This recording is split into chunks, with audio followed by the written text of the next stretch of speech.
അപ്പോൾ 7 മാസമായ കുഞ്ഞിന് കൊടുക്കാൻ വേണ്ടിയിട്ട് നമ്മൾ ഫുഡ് റെഡിയാക്കുകയാണ്. അപ്പോൾ ഞാനിവിടെ അരിയാണ് എടുത്ത് വെക്കണത്.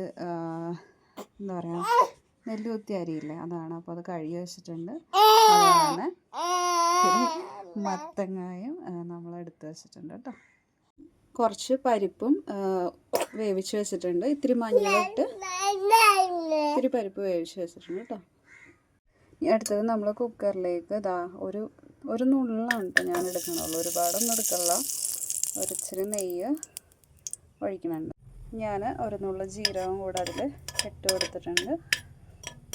ഞാനതിലേക്ക് അരിയും മത്തങ്ങയും കൂടെ ഇട്ട് കൊടുത്തിട്ടുണ്ട്. ഇനി ഇതിലേക്ക് നമുക്ക് വെള്ളം ഒഴിച്ച് കൊടുക്കാം.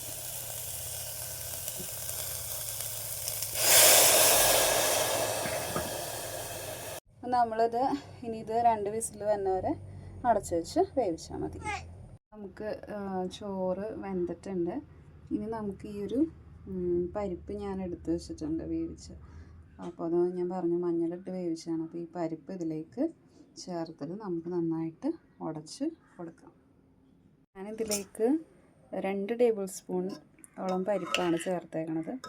ഇനി ഇത് നന്നായിട്ട് നമുക്ക് ഉടച്ചെടുത്തിട്ട് കൊടുക്കാം. അപ്പോൾ അമ്പുവിൻ്റെ ഉച്ചക്കത്തെ ഫുഡ് റെഡി ആയിട്ടുണ്ട്.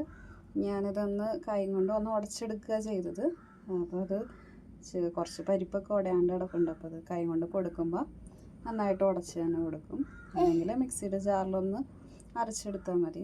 ഇനി ഇത് വേവിച്ച് നമ്മൾ എടുക്കുമ്പോഴുണ്ടല്ലോ, ശരിക്കും പറഞ്ഞാൽ നമ്മളിപ്പോൾ ഉപ്പൊന്നും വേറൊന്നും ചേർക്കുന്നില്ല എങ്കിൽ കൂടി നല്ലൊരു സ്മെല്ലാണ് ഇതിൽ നിന്ന് വരുന്നത് കേട്ടോ. ഈ ഫുഡിന് ഒരു നെയ്യുടെയും ജീരകത്തിൻ്റെയും ഒക്കെ കൂടി ഇട്ടുള്ളൊരു എന്താ പറയുക, നല്ലൊരു വാസനയാണ് ഈ ഫുഡിനുള്ളത്. അപ്പോൾ നമ്മുടെ ഉച്ചക്കത്തെ അമ്പുവിൻ്റെ ഫുഡ് റെഡി ആയിട്ടുണ്ട്.